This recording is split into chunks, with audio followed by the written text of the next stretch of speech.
Hi everyone, I'm Joel Baird, the General Manager of Missoula Community Access Television.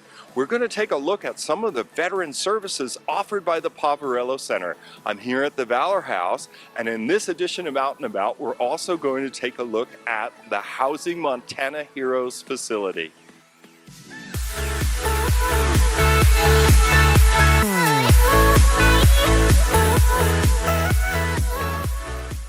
Valor House is a transitional housing program for veterans who have been previously homeless. So once they're here, we like to say previously homeless because once they're here, they have an apartment and a place to be.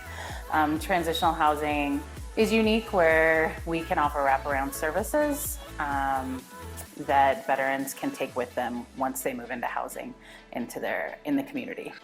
Different veterans may need different services. Some could come and really need some help finding employment, and we can help with that. Some could be close to 70 years old and maybe employment is not a possibility anymore. So looking to see what veteran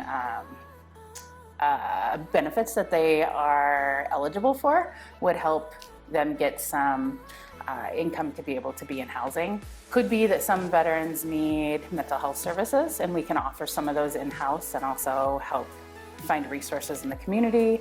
So really just being able to help in any way possible, depending upon what the veterans' needs are. We have over 100 veterans that are actively homeless on the street in Montana now, easily.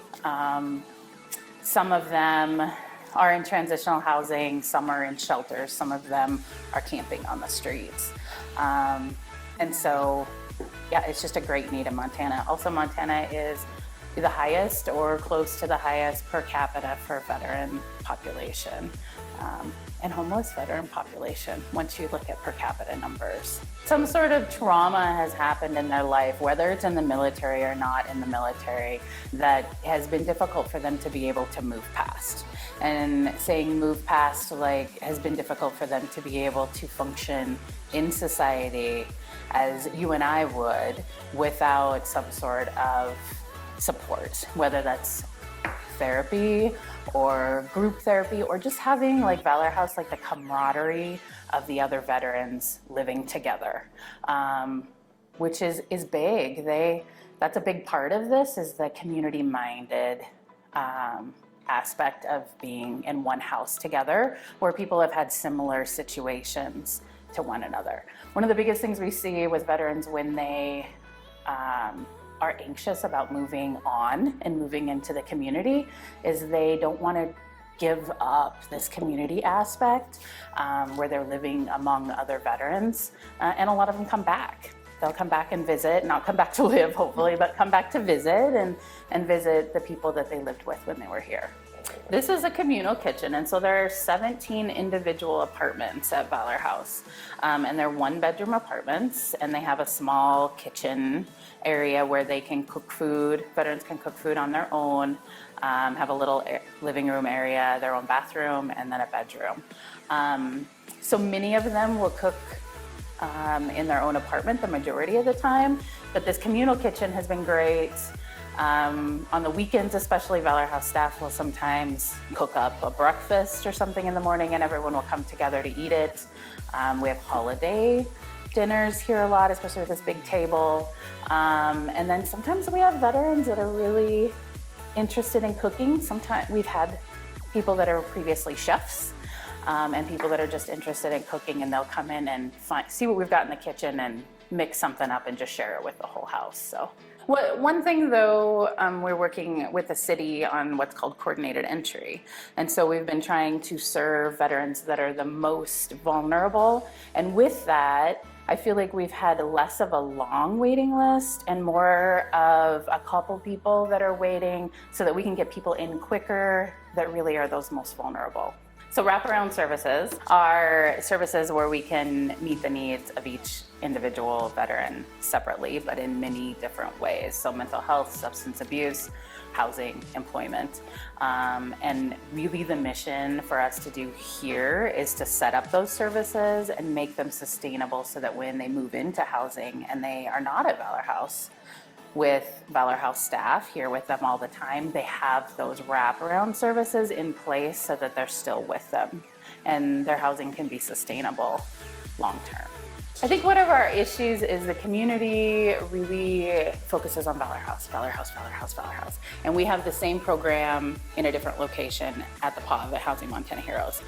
But there's really this idea that the veterans at Valor House are special in a way compared and more deserving than the ones that. So we've really been trying to educate the community on how we have both of these programs and they really serve veterans in different ways. Housing Montana Heroes is located at the Poverello Center on the top floor on a separate wing from the rest of the building.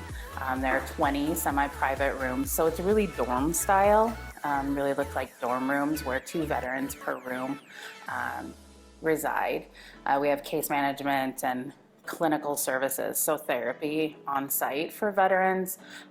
We also have a community room there where veterans can get together, watch the news at night, just hang out together, and a small kitchenette, so if they don't want to be eating downstairs with the rest of the community downstairs, they can fix their own burritos or whatever they want to upstairs. So it's a nice space. Same program as the Valor House, just in a different location. And so between the 2 programs, we're able to serve 37 veterans that are experiencing homelessness. The Poverello Center works with veterans in many different ways, from serving veterans that are on the street, not accessing the shelter through the homeless outreach team. We also are serving veterans in the main shelter through the Veterans Shelter Program, where veterans can get case management and some services for a short period of time while they're in the shelter and accessing housing. And then we also have 2 transitional housing programs. One is Housing Montana Heroes, which is located on the top floor of the Poverello building itself, and the other is Valor House, which is located on Great Northern Loop. So we can always use help, whether it's volunteers or other items or money. Volunteers come in many times to help at the Valor House. We have people that come in just to help with replanting plants or working out in the gardens. Sometimes people have offered to help veterans access benefits, and that's a huge need in both programs. We also are always in need of hygiene items at both locations, and so things like shampoo and toothpaste and those types of items are always of need. And then also monetary donations are great to help us keep our programs going. Valor House does keep a current needs list all the time, and so you can always call the Valor House to find out what the needs are of that location. So we have 17 veterans at this facility, and what I do is obviously case management, and some of the responsibilities of case management are providing referrals to different organizations in the community, or even, a referral could be anything.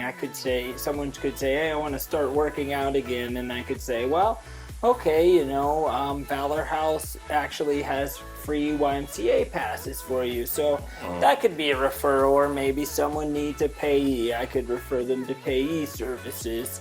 That's a large part of the job. And then there's also kind of advocacy. So if someone needs help, they're going through some,